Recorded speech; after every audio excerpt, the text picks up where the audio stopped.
मुकेश अंबानी की रिलायंस इंडस्ट्रीज ने अपने हजारों कर्मचारियों को निकाल दिया है। आज के खर्चा पानी में हम इस पर विस्तार से बात करेंगे, जानेंगे कि सबसे ज्यादा छंटनी किस सेक्टर में की गई है, समझेंगे कि देश की सबसे बड़ी निजी कंपनी रिलायंस ने इतने बड़े पैमाने पर छंटनी क्यों की है, क्या कंपनी किसी परेशानी में है या कंपनी की माली हालत ठीक है।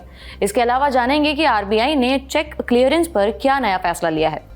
नमस्कार, मेरा नाम उपासना है और आप देखना शुरू कर चुके हैं द लंदन टॉप का डेली फाइनेंशियल बुलेटिन खर्चा पानी।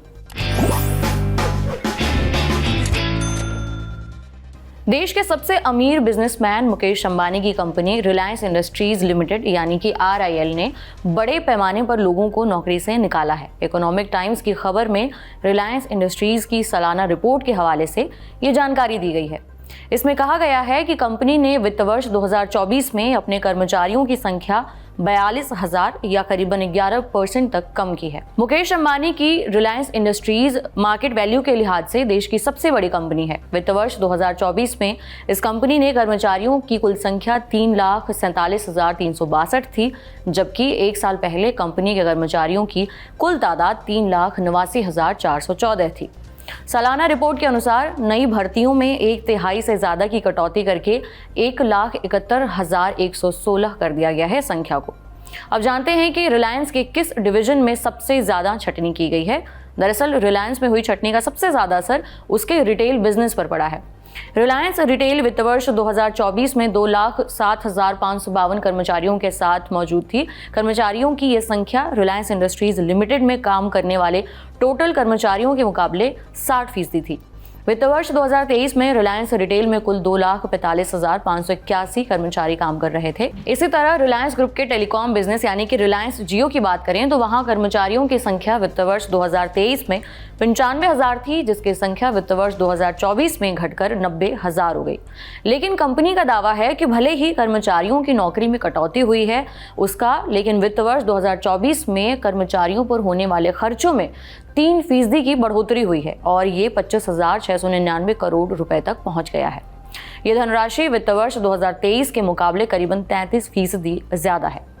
रिलायंस इंडस्ट्रीज ने रिपोर्ट में बताया कि पिछले वित्त वर्ष यानी कि फाइनेंशियल ईयर 2023-24 में उसने 20 लाख करोड़ रुपए के बाजार पूंजीकरण का आंकड़ा पार कर लिया और ऐसा करने वाली ये भारत की पहली कंपनी बन गई। कंपनी की सालाना रिपोर्ट बताती है कि रिटेल डिवीजन में छंटनी के पीछे सबसे बड़ी वजह कई स्टोरों का बंद हो जाना है जिनमें कम बिजनेस हो रहा था। इसके अलावा धीमी रफ्तार से बिजनेस एक्सपेंशन भी इस छंटनी के पीछे का एक दूसरा बड़ा कारण है। वित्त वर्ष 2023 में रिलायंस रिटेल ने अपने फिजिकल स्टोर नेटवर्क का विस्तार किया है। कंपनी ने इस दौरान 3300 से ज्यादा नए स्टोर खोले। वित्त वर्ष 2023 के आखिर में रिलायंस रिटेल के कुल स्टोरों की संख्या 18,000 के आसपास थी, जबकि वित्त वर्ष 2024 में इन स्टोर्स की संख्या बढ़कर 18,836 पर पहुंच गई। पिछले साल रिलायंस जियो मार्ट ने मेट्रो कंपनी का थोक कारोबार खरीदा था। इस वजह से मेट्रो के 3500 कर्मचारी रिलायंस परिवार के हिस्सा बन गए थे। ये भी बता दें कि बाजार पूंजीकरण के आधार पर रिलायंस इंडस्ट्रीज अभी दुनिया की 48वीं सबसे बड़ी कंपनी है, जबकि भारत की निजी क्षेत्र की ये सबसे बड़ी कंपनी है। कंपनी ने कंसोलिडेटेड रेवेन्यू के मामले में भी पिछले वित्त वर्ष के दौरान 10 लाख करोड़ के आंकड़े को पार कर लिया।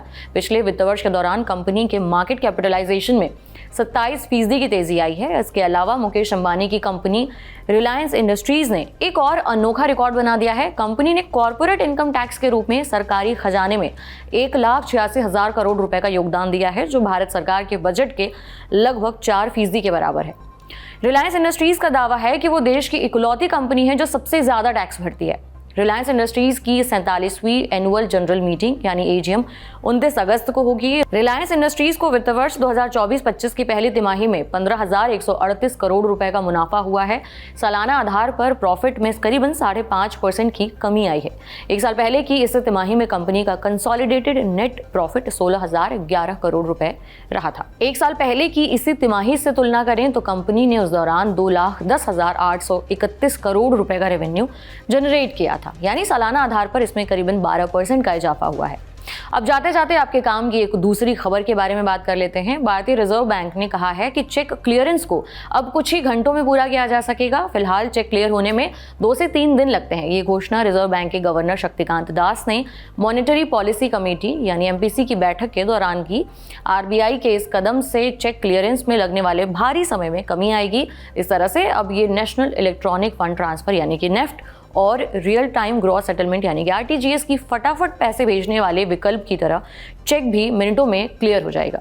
हालांकि रिजर्व बैंक ने कर्ज लेने वालों को कोई राहत नहीं दी है और लगातार 9वीं बार रेपो रेट को स्थिर रखने का फैसला किया है। इसका मतलब है कि अभी होम लोन, कार लोन वगैरह की ईएमआई में कटौती पर जो उम्मीद या अनुमान थे उस पर फिर से पानी फिर गया है। हालांकि यूपीआई को लेकर आरबीआई ने एक बड़ा ऐलान किया है। आरबीआई के मुताबिक यूपीआई के जरिए अब एक बार में 5 लाख रुपए तक का टैक्स पेमेंट किया जा सकेगा, जबकि अभी तक ये लिमिट सिर्फ 1 लाख रुपए तक थी।